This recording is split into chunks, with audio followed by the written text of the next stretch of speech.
শুভ সকাল, সবাইকে আমন্ত্রণ জানাচ্ছি এখন টিভির স্বাস্থ্য বিষয়ক নিয়মিত আয়োজন আরোগ্য নিকেতনে। আজ আমরা কথা বলবো স্তন ক্যান্সার নিয়ে। অক্টোবর মাস স্তন ক্যান্সার সচেতনতা মাস। এই বিষয়ে কথা বলার জন্য স্টুডিওতে উপস্থিত রয়েছেন অধ্যাপক ডাক্তার মোহাম্মদ জাহাঙ্গীর কবির, পরিচালক, জাতীয় ক্যান্সার গবেষণা ইনস্টিটিউট ও হাসপাতাল, এবং আছেন অধ্যাপক ডাক্তার আলিয়া শাহনাজ, বিভাগীয় প্রধান, রেডিওথেরাপি বিভাগ, ঢাকা মেডিকেল কলেজ ও হাসপাতাল। আপনাদের স্বাগত জানাচ্ছি। আসসালামু আলাইকুম। অধ্যাপক ডাক্তার মোহাম্মদ জাহাঙ্গীর কবির, আপনি তো জাতীয় ক্যান্সার গবেষণা ইনস্টিটিউট হাসপাতালের পরিচালক হিসেবে কাজ করছেন এবং আপনি একজন বিশেষজ্ঞ সার্জনও। আপনার প্র্যাকটিসে আপনি কী পরিমাণ স্তন ক্যান্সার রোগী পেয়ে থাকেন? আমাদের এখানে ক্যান্সার হাসপাতালে বাংলাদেশে একমাত্র হাসপাতাল যেখানে শুধু ক্যান্সার রোগী চিকিৎসা করা হয়। এখানে যত ক্যান্সার রোগী আসে তার একটা বড় অংশই স্তন ক্যান্সার। আমরা বলি নাম্বার ওয়ান ক্যান্সার, যদিও এটা বিশ্বব্যাপী বা আমাদের দেশেও স্তন ক্যান্সার এখন নাম্বার ওয়ান ধরা হয়। মেয়েদের মধ্যে নাম্বার ওয়ান, মেয়েদের মধ্যে নাম্বার ওয়ান ধরা হয়। আর আমাদের এখানে যে রোগী আসে, এখানে যেহেতু ক্যান্সারের সমস্ত চিকিৎসা আছে, সার্জারি, কেমোথেরাপি, রেডিওথেরাপি সব ব্যবস্থা আছে, বেশি আসে। তা আমরা মোটামুটি আমাদের এখানে অ্যারাউন্ড 25-30% বেশ স্তন ক্যান্সার রোগী পাই। এবং আমাদের এখানে সুবিধা হলো যে একটা রোগী আসলে সব ব্যবস্থা আমাদের এখানে আছে। এবং আমাদের আরেকটা বড় বিশেষত্ব হলো যে আমরা কোনো ক্যান্সার রোগী আসলে একটা বোর্ড করি, এমডিটি, মাল্টিডিসিপ্লিনারি বোর্ড করে ডিসিশন নেই যে কোন রোগীর আগে, কোন ব্রেস্ট ক্যান্সার রোগীর আগে অপারেশন লাগবে, কোনটা আগে কেমো লাগবে, এটা আমরা ডিসিশন সেভাবে করি। তার জন্য আমাদের এখানে আসলে সব ব্যবস্থা এক হাসপাতালে পাই, যেখানে এই রোগী বেশি আসে। অধ্যাপক doctor Aliya Shahnaz, Dhaka medical college আমরা জানি যে একটা জেনারেল হসপিটালের মধ্যে বাংলাদেশের সবচেয়ে বড় chain hospital Dhaka medical college. আপনি সেখানকার রেডিওথেরাপি বিভাগের প্রধান। স্তন ক্যান্সার রোগীর হার কেমন পাচ্ছেন, আর এটা কি জাতীয় স্ট্যাটিস্টিক্সের সাথে সঙ্গতিপূর্ণ? তো আপনার প্রশ্নের উত্তর দিতে গেলে প্রথমে আমাকে বলতে হবে যে আসলে আমাদের সেরকম কোনো স্ট্যাটিস্টিক্স নেই। তবে যে সমস্ত পেশেন্টরা আসেন, মহিলা বিশেষ করে, তাদের মধ্যে ব্রেস্ট ক্যান্সারটাই হচ্ছে টপ পজিশানে আছে এবং অ্যারাউন্ড 25-30% পেশেন্ট ওরা স্তন ক্যান্সারেই ভুগছেন এবং আমাদের কাছে আসছেন। একটি কথা বলা হয়ে থাকে যে যখন কোনো জায়গায় যদি পপুলেশন বেস ক্যান্সার রেজিস্ট্রি না থাকে, হসপিটাল বেস ক্যান্সার রেজিস্ট্রি থাকে, এবং ওই সমস্ত জায়গাতে কোনো একটা হসপিটাল মানে হলো ওই রুগীর ওখানে চিকিৎসার জন্য যেতে হবে। কোনো হাসপাতালে যদি রেডিওথেরাপি মেশিন বেশি থাকে, রুগীরা ওখানে বেশি যাবে। কোনো জায়গায় যদি কেমো থাকে বেশি, সুতরাং ওই ডেটাগুলোর উপর নির্ভর করা যায় না। এই ক্ষেত্রে আমাদের একটা সুনির্দিষ্ট ডেটাবেস তৈরি হতে হবে, নাহলে কিন্তু আমরা সঠিক তথ্য পাবো না। আচ্ছা বাইদি ভাই, এই প্রসঙ্গে আপনাকে একটু জিজ্ঞেস করি যে আপনার হসপিটালে হসপিটাল বেস ক্যান্সার রেজিস্ট্রির কী অবস্থা? আমাদের যত রোগী আসে, আমরা প্রতিটা রোগী আমাদের রেজিস্টার্ড করা হয়। হসপিটাল বেস ক্যান্সার রেজিস্ট্রি আমাদের স্ট্রিক্টলি মেনটেন করা হয়। আমরা প্রতি বছর আমাদের যে এটা কি ইনডোর পেশেন্টদের জন্য না আউটডোর পেশেন্ট? ইনডোর আউটডোর সব পেশেন্ট, দুটোর জন্য। সব পেশেন্টে আমরা আমাদের আসলেই একটা রেজিস্ট্রি, একটা ডাটাবেজ আছে। এমনি গত বছর আপনারা সর্বোচ্চ কত পেশেন্ট দেখেছিলেন? আমাদের এখানে গত বছর আমাদের প্রতিদিনই আমাদের আউটডোরে অ্যারাউন্ড 1000 রোগী দেখা হয়। আর ইনডোরে আমরা 500। আউটডোরে এই রোগী কি মানে এমন রোগী? এরা নতুন পুরাতন মিলে, মিলে, শুধু নতুন রোগী না, নতুন পুরাতন মিলে অ্যারাউন্ড 1000 রোগী দেখা হয়। এছাড়া আমাদের আরেকটা সার্ভিস যেটা আছে, যেটা হাসপাতালের রেগুলার সার্ভিস বলা যায় না, এটা আউটডোর সার্ভিস। আমাদের ডে কেয়ার সার্ভিস আছে, যেখানে আমরা রোগী আসলে ওই দিনই ভর্তি না করে কেমো দিয়ে পাঠিয়ে দিই। সেটা প্রতিদিন আমাদের অ্যারাউন্ড 200 থেকে 250 রোগী কেমোথেরাপি পাই। এটা কিন্তু ওই ভর্তির বাইরে। এছাড়া আমাদের 500 বেডের হাসপাতাল, 500 বেড হাসপাতাল দেখা যায় যে মোটামুটি আকারে ফিল আপ থাকে। হয়তো 2-4টা ওই অফিসিয়াল কারণে হয়তো খালি থাকে, কিন্তু 500 বেডের হাসপাতাল ফিল আপ থাকে। 500 বেডের হসপিটাল ফিল আপ থাকে। কিন্তু যে প্রশ্নটা আপনার কাছে হলো যে সারা বছরে আমরা যদি ইউনিক আইডি দিয়ে দেখি, যে রেজিস্ট্রির কিন্তু নিয়মটা হলো আপনাকে একটা রোগী একটা আইডি হবে। জি জি। তো সেই হিসাবে আপনার কতজন রোগী সারা বছরে থাকে? ওর মধ্যে স্তন ক্যান্সার রোগী কত %? আমরা যত রোগী রেজিস্ট্রি পাই, তত স্তন ক্যান্সার রোগী আমাদের অ্যারাউন্ড 25% স্তন ক্যান্সার রোগী। 25% মনে করেন মেয়েদের মধ্যে বেশি নাকি ওভারঅল রোগীর মধ্যে? ওভারঅল রোগীর মধ্যে আমরা ব্রেস্ট ক্যান্সার বেশি পাই, তারপর লাং ক্যান্সার, ব্রেস্ট ক্যান্সারের বেশি। অধ্যাপক ডাক্তার আলিয়া শাহনাজ, যে একটি রোগী যখন এই ধরনের স্তন ক্যান্সারের হতে পারেন, কী ধরনের উপসর্গ নিয়ে আসতে পারেন আপনার কাছে? প্রথম পেশেন্ট যেগুলো আমাদের দেশে আসে, তারা আসলে বেশিরভাগই অ্যাডভান্স স্টেজে আসে, অর্থাৎ প্রাথমিক পর্যায়ে কিন্তু তারা আসে না। তো তাদের চিত্র একরকম, এবং কিছু পেশেন্ট আছে যারা আর্লি স্টেজে আসে। তো আমি একদম প্রথম থেকেই বলি যে প্রথমে পেশেন্ট যখন আসে তখন কিন্তু তার একটা ছোট একটা চাকা থাকে, ব্রেস্টে একটা চাকা থাকে। এই চাকা কিন্তু সাধারণত ব্যথামুক্ত থাকে এবং এই কারণেই আসলে মহিলারা সাধারণত ডাক্তারদের কাছে আসেন না এবং সময় যেতে থাকে এবং এই চাকাটা বড় হতে থাকে এবং ব্রেস্টের আকার আকৃতি কিন্তু চেঞ্জ হয়। এমনও হতে পারে যে কিছুদিন পরে এই উপরের যে চামড়াটা এটা কিন্তু মোটা হয়ে যেতে পারে এবং এটাকে আমরা ডাক্তারি ভাষায় বলি হচ্ছে পিইউডি অরেঞ্জ, অর্থাৎ কমলা লেবুর খোসার মতো এটার চেহারাটা হয়ে যায়। এবং পরবর্তীতে এই চাকাটা থেকে ক্ষত তৈরি হয়, ক্ষত থেকে কিন্তু পুজ পানি এগুলো পড়তে পারে, রক্তও পড়তে পারে এবং পরবর্তীতে এমনও আমরা পেশেন্ট দেখেছি যে এই জায়গায় কিন্তু ম্যাগট বা পোকা হতে পারে।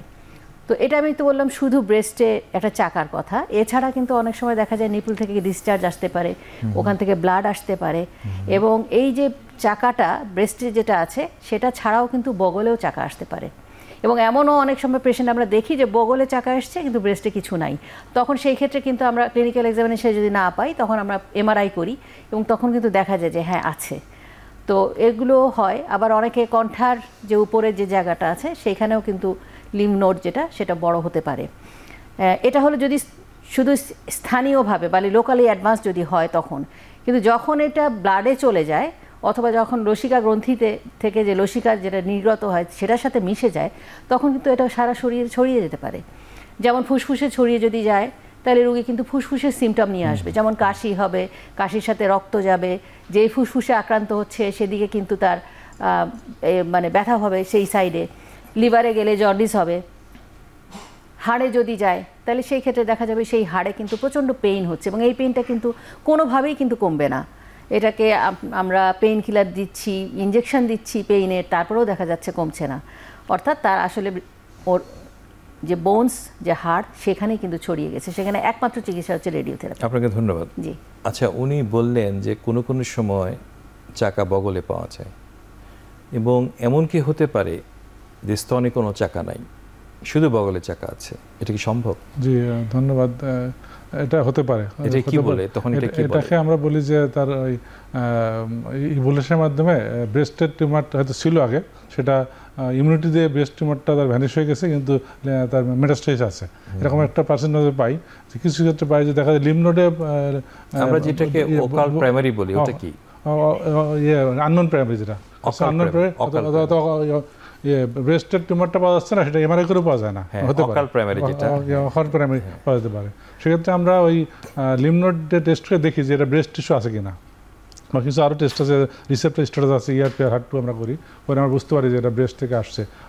অনেক সময় আমরা গলাতেও পাই যে ব্রেস্টে নাই, এক জেলাতে নাই কিন্তু গলাতে লিম্ফ নোড আছে। স্তন ক্যান্সারের জন্য কি কি ধরনের, এটা আমরা যখন জানলাম যে এটা স্তন ক্যান্সার, কি কি ধরনের ইনভেস্টিগেশন আমাদের করতে হয়? প্রথম যেটা সেটা হচ্ছে যে আমরা তো ফার্স্টে ডায়াগনোসিস, যেটা আপনি বললেন যে অলরেডি আমাদের ডায়াগনোসিস কিন্তু হয়ে গিয়েছে, তো এরপরে কিন্তু যেটা আসবে সেটা হচ্ছে দ্যাট ইজ ট্রিটমেন্টের জন্য আমাদেরকে we should go for staging. তো স্টেজিং মানে হচ্ছে যে এই ক্যান্সারটা আসলে কতটুক ছড়িয়েছে বা কতটুক জায়গা পর্যন্ত আছে, নাকি কোনো রকম ছড়াই নেই। সেই জন্য আমাদের বেসিক্যালি কিছু টেস্ট করতে হয়, যেমন ব্লাডের কিছু টেস্ট তো আছেই, এছাড়া হচ্ছে ফুসফুসে যদি যায় সেটার জন্য আমরা সাধারণভাবে আমরা একটা এক্সরে করতে পারি, পেটের জন্য একটা আলট্রাসোনোগ্রাফি করতে পারি, এটা লিভারে ছড়িয়েছে কিনা দেখার জন্য। আরও ভালো হয় যদি আমরা সিটি স্ক্যান করতে পারি, এই সমস্ত পরীক্ষাগুলো করা হয়। পেইন যদি থাকে, হাড়ে যদি পেইন থাকে তখন আমরা হোল বডি বোন স্ক্যান করে থাকি এবং টিউমারের একটা মার্কার আছে সেটা করতে হয়। সেটা আসলে ডায়াগনোসিসের জন্য না, এটা বেসিক্যালি পরবর্তীতে আমাদের চিকিৎসার কতটুক উন্নতি হলো বা অবনতি হলো সেটা বোঝার জন্য একটা মার্কার হিসেবে কাজ করে। মানে একটা স্তন ক্যান্সার ডায়াগনোস করার জন্য কোন ইনভেস্টিগেশনগুলো আসলে এসেনশিয়াল? ধরো মানে একদম প্রাথমিকভাবে আপনি কি করবেন? খুবই গুরুত্বপূর্ণ প্রশ্ন। আমরা কিছু রুগী পাই হাসপাতালে ডায়াগনোসিস ছাড়া চিকিৎসা শুরু হয়েছে, এটা খুব অন্যায় এবং এটা আসলে একবার যে আমরা বলি যে প্রথম যে চিকিৎসক দেখছে ওনার ডিসিশনটা ভেরি ইম্পর্ট্যান্ট। ক্যান্সার আসলে চিকিৎসা শুরু করা উচিত না, আগে তাকে রোগ নির্ণয় হতে হবে, একটা প্ল্যান করতে হবে যেমন কোন চিকিৎসা আগে দেবো। তাই সব ক্যান্সারের ক্ষেত্রেই আমরা বলি এটা কোর কাট বায়োপসি বলি আমরা, অথবা বায়োপসি বলি, বায়োপসিটা খুব জরুরি, কারণ বায়োপসি না হলে আমরা ট্রু কাট বায়োপসি, এটা করলে আমরা ডেফিনেটলি বলতে যে ক্যান্সার আছে কি নাই। কিন্তু তার আগে আমরা কোন ইনভেস্টিগেশন করব? আর এর আগে আমরা যেটা করি যে আমরা যেমন ব্রেস্টটা আসলে আমরা আল্ট্রাসোনোগ্রাম, মেমোগ্রাম, ইয়াং এজে আল্ট্রাসোনোগ্রাম করি, আর যদি আফটার 40-35 আমরা মেমোগ্রাম করি। এটাই বেসিক ইনভেস্টিগেশন। এরপরে আমরা কোর কাট বায়োপসি করি, আর এরপর স্টেজিংয়ের জন্য আমরা যে টেস্টগুলো করি, যেমন আপা বললেন সিটি স্ক্যান অফ, অনেক কিছু বললেন আমাদেরকে। এছাড়া আমরা আরও ট্রিটমেন্ট শুরুর আগে আমরা সবসময় বলি যে নো মার্কার নো ট্রিটমেন্ট। আপনাকে আগে অবশ্যই ERPR হার্ট টু করতে হবে, আর ERPR হার্ট টু করার ইম্পর্টেন্ট এই জন্যে ERPR করতে হবে, না করলে আপনার ট্রিটমেন্ট ভুল হবে। কারণ কোন রোগীটা আমি আগে কেমো দিব, কোনটা আগে সার্জারি করবো, এটা কিন্তু ERPR হার্ট টুর উপর ডিপেন্ড করে।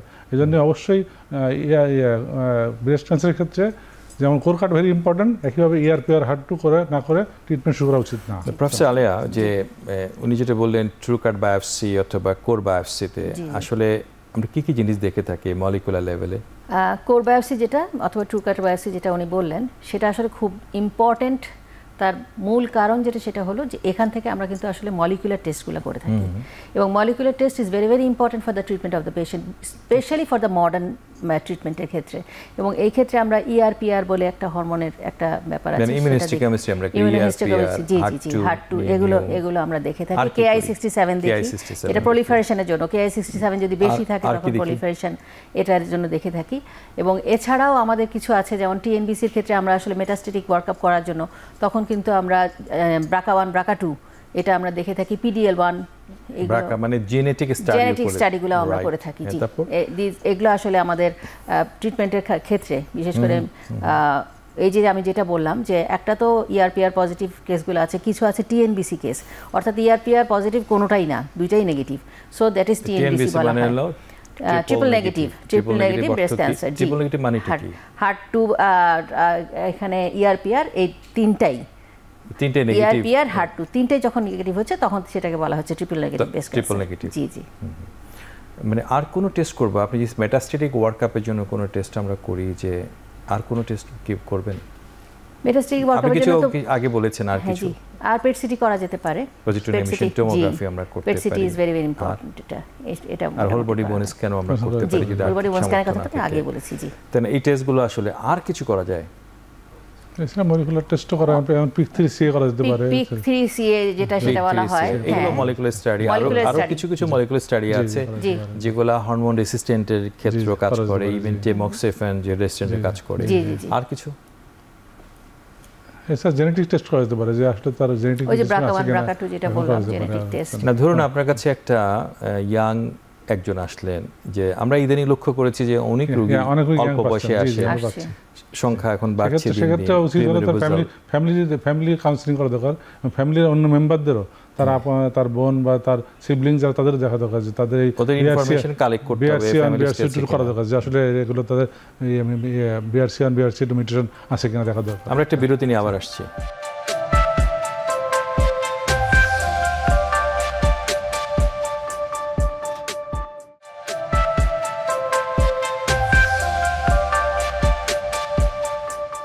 আপনি BRCA এর কথা বলছেন, BRCA1 BRCA2 এগুলো আসলে কি?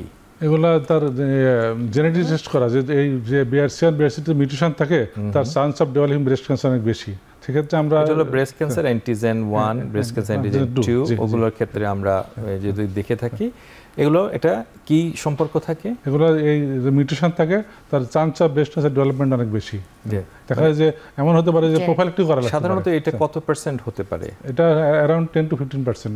10 to 15%, মানে এটা একটা হেরিডিটারি মার্কার যেটা হতে পারে।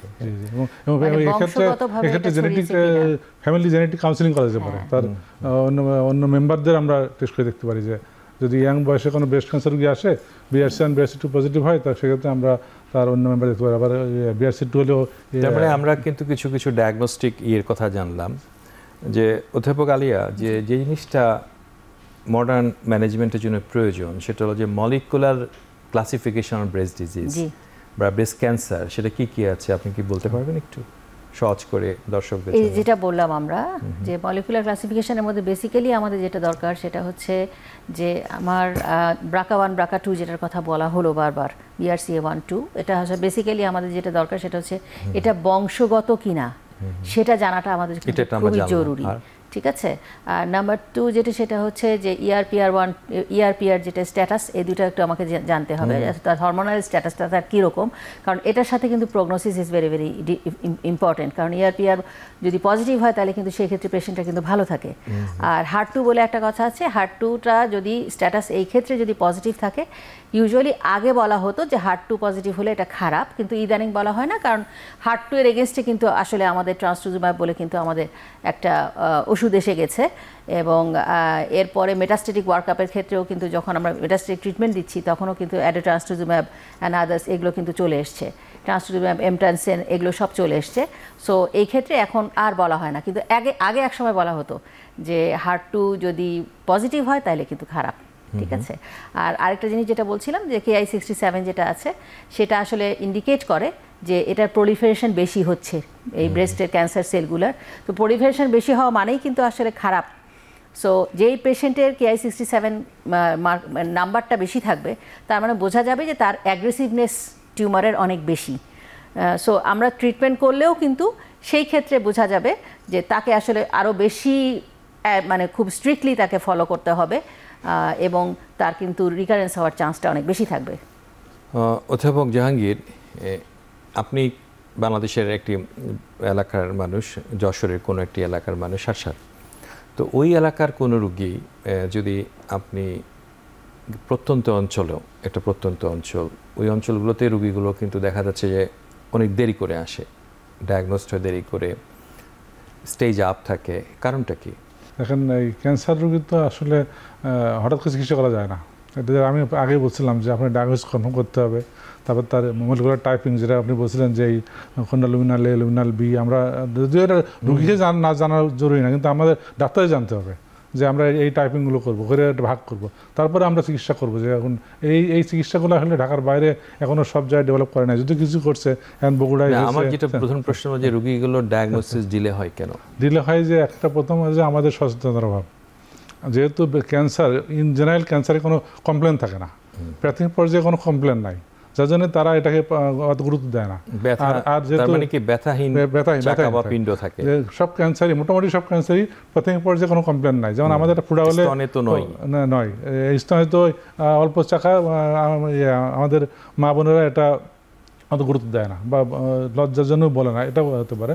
দেখা যায় যে প্রাথমিক পর্যায়ে ধরা পড়ে না, যখন এটা বড় হয় বা যারা সচেতন তারা এই জন্য এই যে সচেতন মাস করা হচ্ছে, যে প্রতি বছর যে অক্টোবর মাসটাকে আমরা এভাবে সারা মাসব্যাপী যে এই ক্যান্সার সম্বন্ধে মানুষকে অ্যাওয়ারনেস গড়ে তোলা, এটা খুবই জরুরি। এই জন্যে যে ক্যান্সার যদি আর্লি স্টেজে ধরা পড়ে নিরাময় সম্ভব এসব ক্যান্সারের ক্ষেত্রে, কিন্তু আমরা যদি এটা স্টেজ 3 বা স্টেজ 4 ধরা পড়ে সেক্ষেত্রে কিন্তু আমাদের জন্য যত চিকিৎসাই করি নিরাময় করা বেশ কঠিন হয়ে যায় সব ক্যান্সারের ক্ষেত্রে।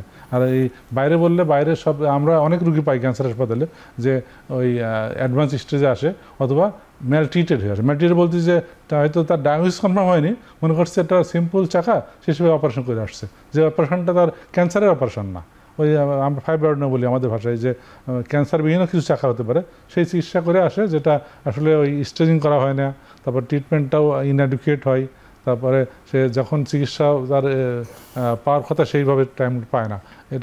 এরা শুধু যশোর বলে না, আমরা সারা দেশ থেকে এরকম রুগী পাই যেগুলো স্টেজিং ছাড়া চিকিৎসা হয়ে আসে। এটা আসলে মানুষকে, আমাদের যেমন রুগীদের জানানো দরকার, ডাক্তারদেরকেও আমাদের সচেতন হওয়া দরকার যে আমরা ক্যান্সার চিন্তা করলে অবশ্যই ডায়াগনোসিস এবং স্টেজিং করে তারপর চিকিৎসা শুরু করবো। অধ্যাপক আলিয়া, উনি খুবই গুরুত্বপূর্ণ কিছু কথা বললেন। আসলে রুগীগুলো লেটলি ডায়াগনোস হচ্ছে, লেটলি আসছে, আমাদের কি করা উচিত আসলে সচেতনতা বৃদ্ধি করার জন্য? একটি টার্ম আছে ব্রেস্ট সেলফ এক্সামিনেশন, এটা কিভাবে করা হয় এবং কখন করতে হবে?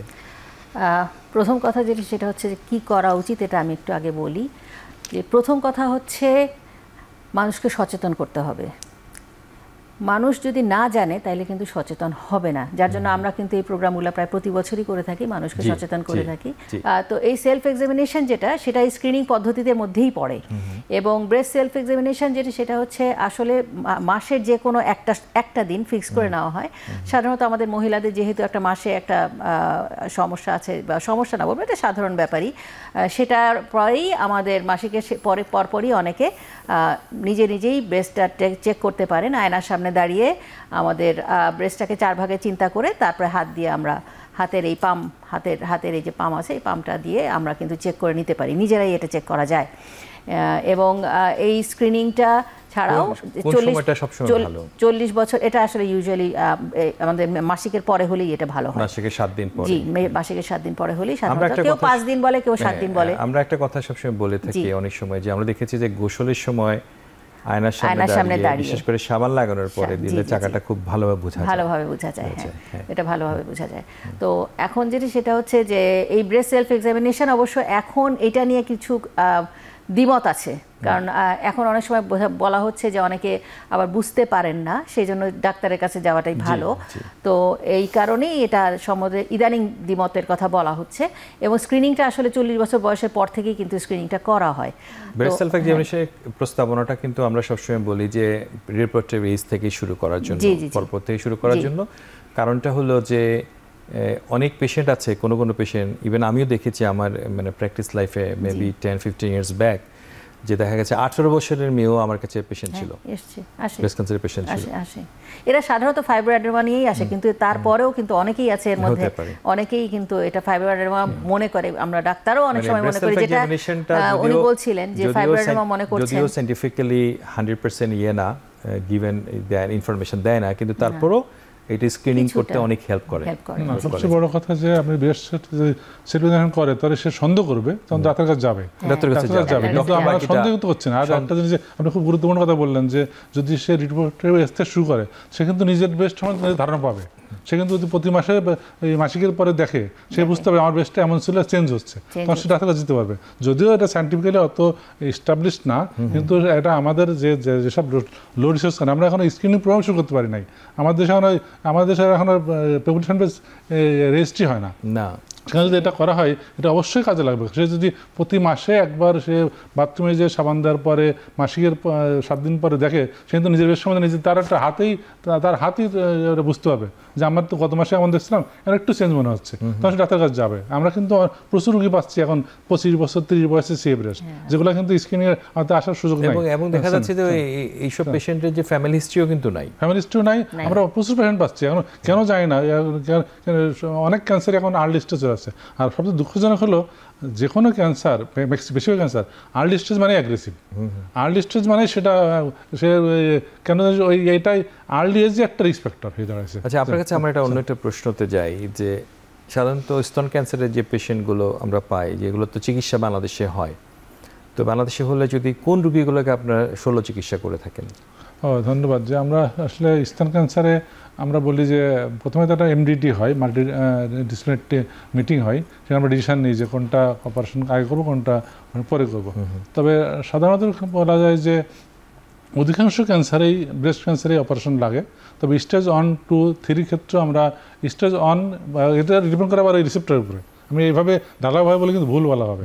তবে ইন জেনারেল বললে স্টেজ 1, 2 আগে অপারেশন করা হয়, স্টেজ 3 কেমোথেরাপি দিয়ে অপারেশন করা হয়, স্টেজ 4 আমরা সাধারণত অপারেশন করতে চাই না। যদি এমন হয় যে স্টেজ 4 ডিজিজ কিন্তু ব্রেস্টটা তার ডিস্টার্ব করছে, হয়তো আলসারেশন হয়ে গেছে, তার ফাঙ্গেশন হচ্ছে, তার ব্যথা হচ্ছে, সেক্ষেত্রে তার প্যালিয়েশনের জন্য করা হয়, এটা রোগ নির্মূলের জন্য না। রোগ নির্মূলের জন্য স্টেজ 1, 2, 3 পর্যন্ত অপারেশন আমরা বলি। স্টেজ 4 অপারেশনটা সেকেন্ডারি, মেন তার সিস্টেমিক ট্রিটমেন্ট।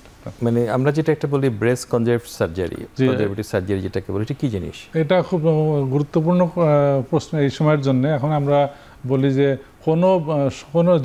যে কোনো বয়সেই আমরা চেষ্টা করি বেস্ট রাখার জন্য। বেস্ট কিন্তু মানুষের একটা তার বডি কনফিগারেশন, তার সাইকোলজিক্যাল ব্যাপার, শুধুমাত্র শোয়িংয়ের জন্য না, সাইকোলজিক্যাল ব্যাপার।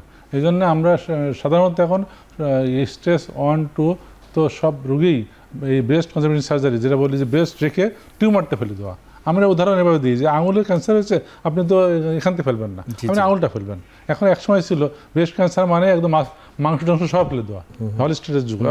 তারপর আস্তে আসলো শুধু ব্রেস্ট ফেলা। এখন আসছে যে আমরা ব্রেস্ট ফেলবো না, শুধু টিউমারটা ফেলবো। এক্ষেত্রে যদি এমন হয় যে ব্রেস্ট তুলনায় টিউমার একটু বড় মনে হচ্ছে, সেটা আমরা আগে কেমোথেরাপি দিয়ে ছোটো করেও তাও আমরা শুধু টিউমারটা ফেলে ব্রেস্ট রাখবো।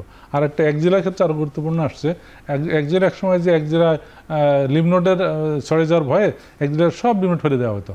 এতে যেটা হয়, এই যদি আমরা একজেলায় বড় অপারেশন করি, সেক্ষেত্রে এই হাত ফুলে যেতে পারে। যেন আমরা এখন একজেলায় বড় অপারেশন করি না, আমরা ওই একটা ডাই দিয়ে দেখি কোন লিম্ফনোডটা ইনভলভ, সেই লিম্ফনোডটা ফেলি। এক্ষেত্রে বলা হয় সেন্ট্রাল লিম্ফ নোড বায়োপসি বলা হয়, যে ব্রেস্টও আমরা শুধু টিউমারটা করে ব্রেস্ট রাখবো আর ডাই দিয়ে আমরা শুধু লিম্ফ নোডটা ফেলবো। আর ব্রেস্টে যদি টিউমার বেশি বড় হয় সেক্ষেত্রে আমরা ওই বড় টিউমার ফেলেও আমরা অন্য জাতের মাংস এনে আমরা ওই ব্রেস্ট বানাইতে পারি, সেটা বলা হয় অনকোপ্লাস্টিক ব্রেস্ট সার্জারি। বিসিএস যারা বললেন ব্রেস্ট কনজারভিং সার্জারি, ব্রেস্ট রাখবো শুধু টিউমারটা ফেলবো। অথবা আরেকটা হলো যে ব্রেস্টের টিউমারটা ফেলার পর যদি ব্রেস্টটা শেপ নষ্ট হয়, শেপটা ছোট হয়ে যায়, সেটা অন্য জাতের পিঠ থেকে বা পেট থেকে মাংস এনে আমরা ব্রেস্ট সুন্দর বানিয়ে দিতে পারি। এটা কি বাংলাদেশে আমরা ভালোভাবে করতে পারি? বাংলাদেশে রুটিনলি হচ্ছে, রুটিনলি হচ্ছে। আমাদের একসময় ক্যান্সার হাসপাতালে মোর দ্যান 50%, 70-80% ব্রেস্ট ফেলে দেওয়া হতো, এখন মোর দ্যান 50% ব্রেস্ট রেখে অপারেশন করা হয়। আমরা একটা বিরতি নিয়ে আবার আসছি।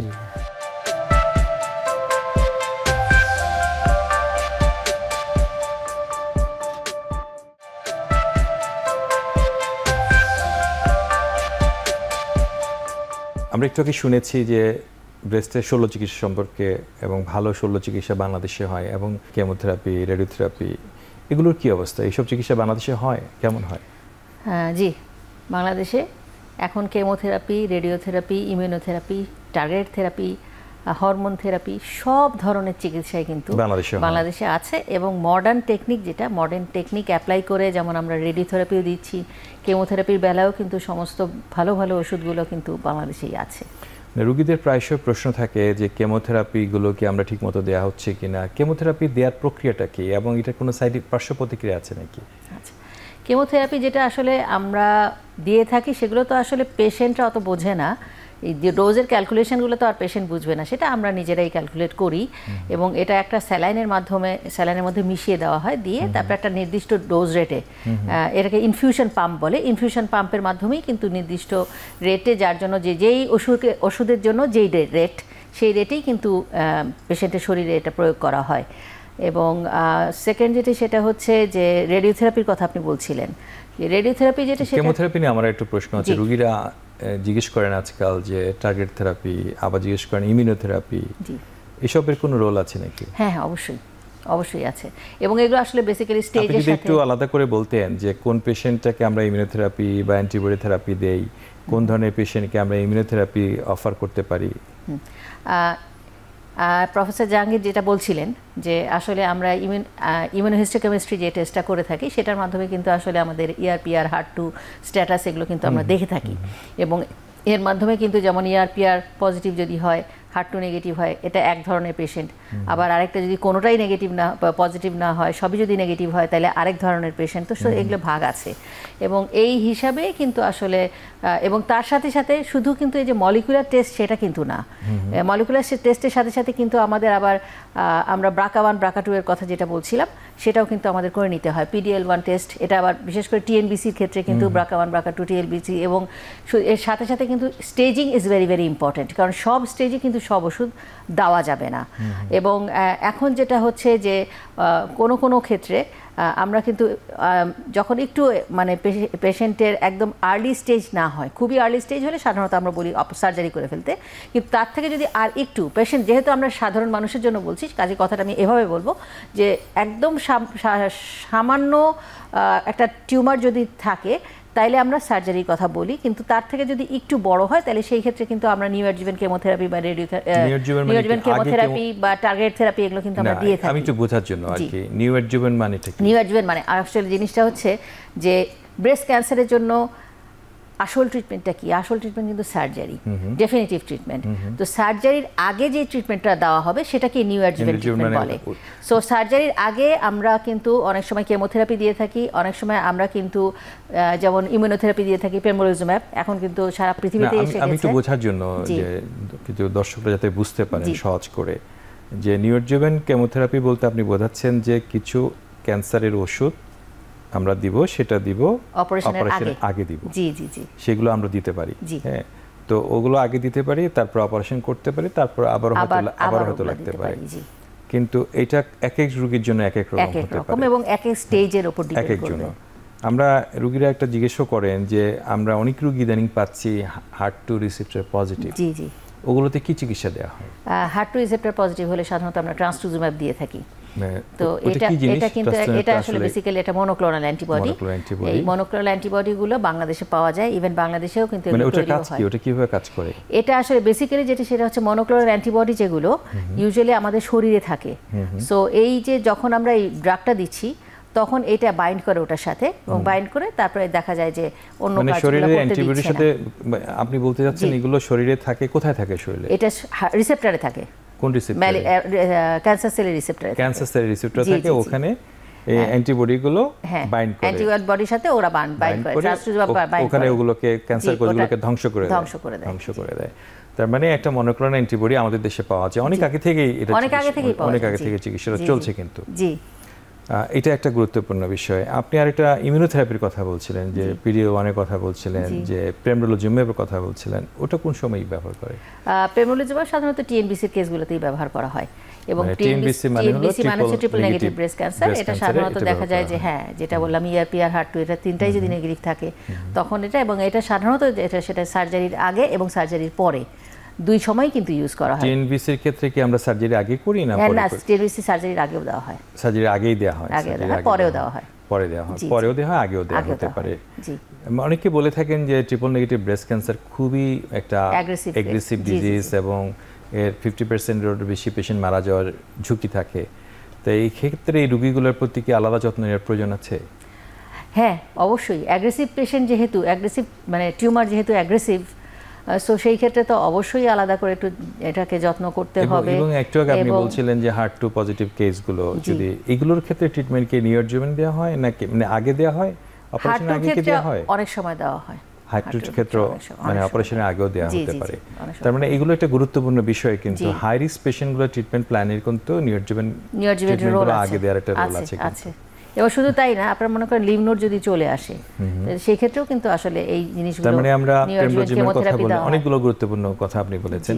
টার্গেট থেরাপিটা কি? ব্রেস্টের টার্গেট থেরাপি, ব্রেস্টের টার্গেট থেরাপি যেগুলো, এই যে ইমিউনোথেরাপি যেটা আছে সেটা কি বলা হয়, এগুলোকে ইউজুয়ালি টার্গেট থেরাপি বলা হয়। এবং আরেকটা হচ্ছে যে আমাদের কিছু TKI বলা হয়, যেমন ওলাপারিব, হ্যাঁ, এগুলোকে বলা হয়, সেইগুলোকে দেওয়া হয়। ওলাপারিব এগুলো যে ব্রাকা পজিটিভ, হ্যাঁ, জি, ব্রাকা পজিটিভ। এটা পাওয়া যায় CDK4 ইনহিবিটর, ইনহিবিটর। ওটা কখন ইউজ করি আমরা? CDK4/6 ইনহিবিটর আমরা পরবর্তীতে ইউজ করি আর কি, যখন আমার পুরো কমপ্লিট হয়ে গেল ট্রিটমেন্টটা। কোন ধরনের রোগীর ক্ষেত্রে আমরা এটা তখন CDK4/6 ইনহিবিটর যখন ব্রাকা পজিটিভ হচ্ছে সাধারণত, এবং সেই ক্ষেত্রে আমাদের কিছু ইন্ডিকেটর আছে কিন্তু, যেমন লিভ নোড আমার 4টা থাকলে সেটার বেশি, বা এগুলো আমার মনে হয় সাধারণ মানুষ আর বুঝবে না। সুতরাং আমরা টার্গেট থেরাপি আমরা আছে, ওই target therapy CDK4 inhibitor target therapy. কোন রোগী যারা এলডারলি পেশেন্ট আছে, অনেক সময় দেখা যায় যে আমরা নিউ অ্যাডজুভেন্ট এন্ডোক্রাইন থেরাপি দিয়ে থাকি। জি, করতে পারি। এটা কোন ধরনের ওষুধ আমরা তখন ব্যবহার করি? আমরা সেই ক্ষেত্রে ট্যামক্সিফেন দিয়ে থাকি সাধারণত। ট্যামক্সিফেনটা দেওয়া হয়, কারণ হচ্ছে যে আর কি ব্যবহার করতে পারি? ইউজুয়ালি আমরা ট্যামক্সিফেন, ফুলভেস্ট্রেন, অনেকগুলো ওষুধ আছে, হ্যাঁ, ফুলভেস্ট্রেনও আছে। CDK4 ইনহিবিটরও ইউজ করতে পারি আমরা। CDK4 দুই একটা CDK4 ইনহিবিটরের নাম বলতে পারবেন? হ্যাঁ, CDK4/6 ইনহিবিটর তো আছে আমার, পালবোসিক্লিব, তারপর হচ্ছে রাইবোসিক্লিব, এবিমাসিক্লিব। এই ওষুধগুলো কি বাংলাদেশে পাওয়া যায়? জি, এগুলো বাংলাদেশে। তার অর্থ বোঝা যাচ্ছে যে আমরা কেমোথেরাপি পাওয়া যাচ্ছে, ইমিউনোথেরাপি পাওয়া যাচ্ছে, টার্গেট থেরাপি সবকিছুই বাংলাদেশে পাওয়া যায়। আচ্ছা, এখন অধ্যাপক জাহাঙ্গীরের কাছে একটু আসি ইন বিটুইন, যে আমরা প্রফেসর আলের কাছে আবারও আসবো একটু কথা বলার জন্য, যে মেমোগ্রাম স্ক্রিনিং প্রসেসের কথা যে বারবার বলা হচ্ছে যে বাংলাদেশে করা হচ্ছে না। বাংলাদেশে যদি করতে হয় কত বছরে করা উচিত, এবং এটাকে আপনি কি মনে করেন কিনা যে সরকারিভাবে এটা স্ক্রিনিং করা উচিত কিনা? ধন্যবাদ আপনাকে। তো আমি একটু আপনাদের আলোচনার বিষয়ে একটু বলতে চাই, যেটা আমি একবার বলছি যে ব্রেস্ট ক্যান্সার চিকিৎসা শুরু করার আগে যে আপনারা বললেন যে এই যে অবশ্যই তাকে ট্রুকাট বায়োপসি করতে হবে এবং ER/PR HER2 করে নিতে হবে, নাহলে চিকিৎসা করা যাবে না। নাহলে এই যে কথাগুলো বললেন যে কোনটা আগে শুরু করবো, এটা কিন্তু আমাদের দেশে অহরহ এখনও হচ্ছে। আমি বারবার এই জন্যই বলি, এখনও আমরা প্রচুর রুগী পাই যাদের ER/PR HER2 করা হয়নি, অপারেশন করা হয়ে গেছে, কেমোথেরাপি দেওয়া হয়ে গেছে।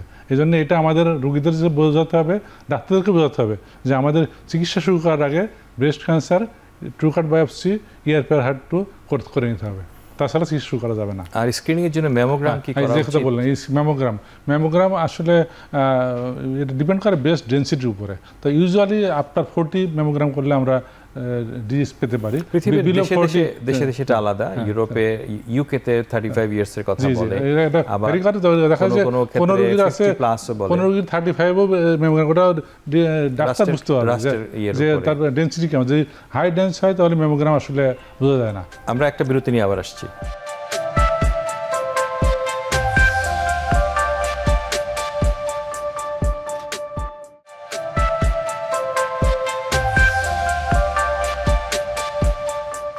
অধ্যাপক আলিয়া, আমরা যে আলোচনাগুলো এতক্ষণ করলাম, আমরা কেমোথেরাপি, সার্জারি, অনেক আলোচনাগুলো আমরা করেছি।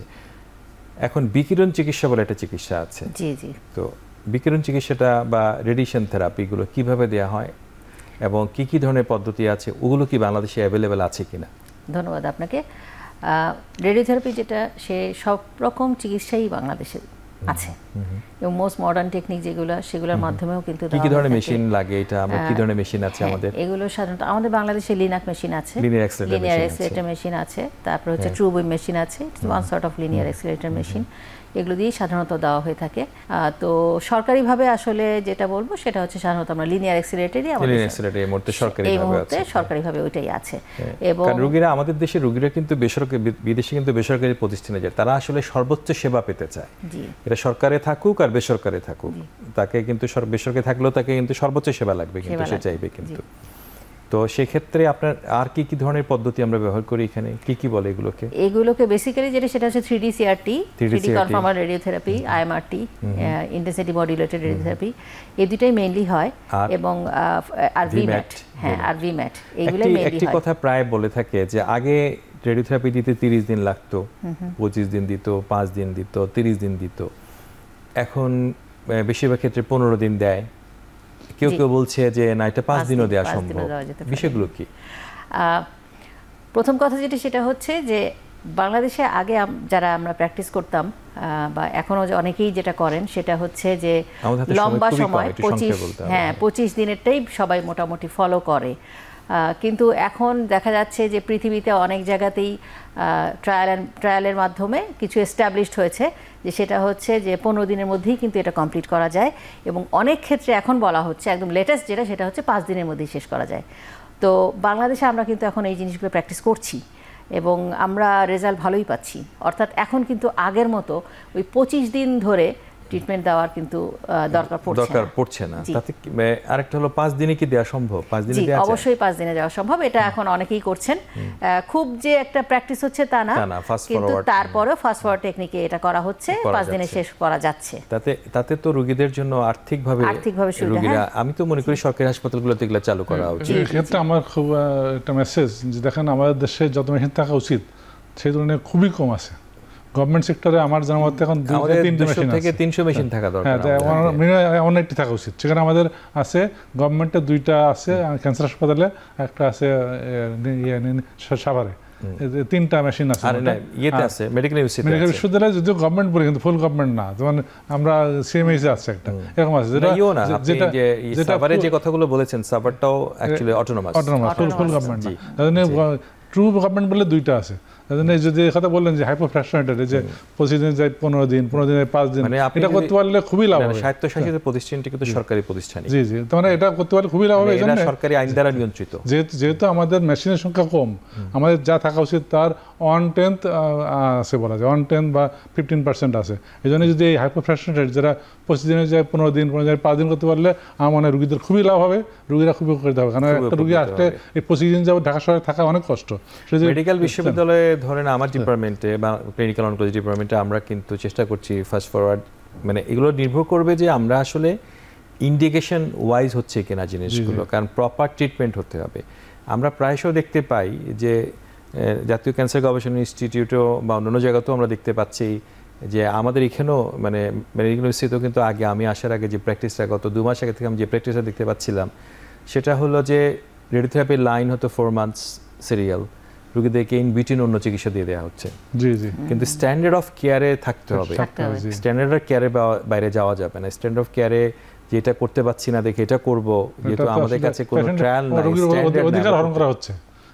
রোগীর তো রাইট যে সঠিক চিকিৎসা পাওয়া। এই জিনিসগুলো আমার মনে হয় যে জাতীয় ক্যান্সার গবেষণা ইনস্টিটিউটে যেহেতু আপনি পরিচালক আছেন, আপনি এটার দিকে একটু দেখভাল করা, আমরা যেমন আমাদের ইনস্টিটিউটে কিন্তু এটা শুরু করেছি। না, আমাদের ঢাকা মেডিকেল কলেজে কিন্তু আমাদের বড় সমস্যা যেহেতু সারা দেশ থেকে রোগী আসে, আমাদের রেডিওথেরাপি সিরিয়ালটা অনেক লম্বা। যদি এই আপনি যেটা বললেন যে আমরা যদি 15 দিন করতে পারি অথবা 5 দিন করতে পারি, তাহলে আমাদের রোগীদের অনেক লাভ হবে। সব রোগী যে আপনাকে দেখতে হবে এটা কোনো প্রয়োজনীয়তা নাই, কারণ হচ্ছে যে আপনি এই রোগীগুলো কিন্তু এলাকায় বগুড়া রোগী বগুড়া দেখতে পারে।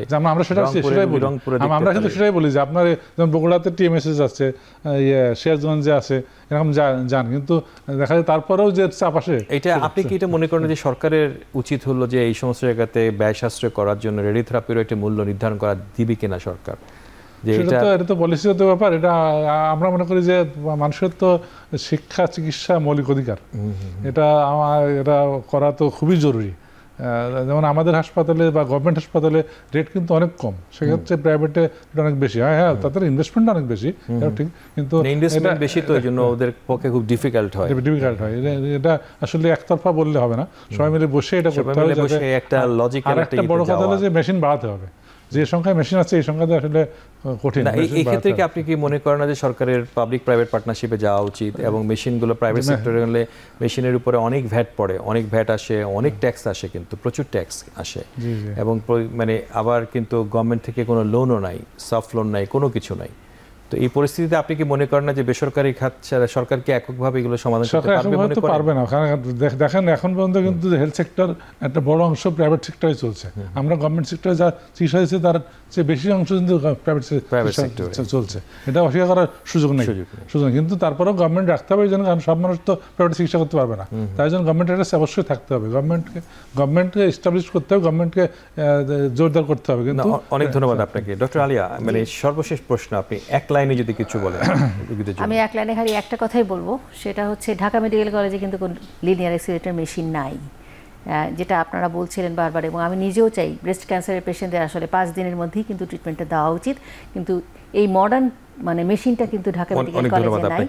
মানে আমাদের যেটা করতে হবে, যেমন বাংলাদেশ মেডিকেল ইউনিভার্সিটি, এরপর অর্থ সরকার থেকে এসে থাকে, ওখানে কিন্তু 2টো বাংকার এখনো খালি, একটি বাংকারের মেশিন ওখানেও, মানে আমাদের ওখানেও মেশিনের রেডিওথেরাপি সিরিয়াল 3 মাসের বেশি, 3 মাসে। একটা কঠিন সমস্যার মধ্যে আমরা সবাই আছি। আমরা সরকারকে অনুরোধ করব এই সমস্ত জায়গাতে দ্রুততম সময়ের মধ্যে লিনাক্সের মেশিন সরবরাহ করে। 7টা বাংকার, 2টা মেশিন চালু আছে, আর 5টা বাংকার ফাঁকা আছে, কিন্তু এখন 5টা মেশিন জরুরিভাবে দরকার, এবং সরকার উদ্যোগ নিচ্ছেন। আশা করি সরকার দ্রুততম সময়ে মেশিন কিনতে পারবেন। আপনাদের দুজনকে অসংখ্য ধন্যবাদ। আপনাকেও ধন্যবাদ, দর্শকদের ধন্যবাদ। আসসালামু আলাইকুম।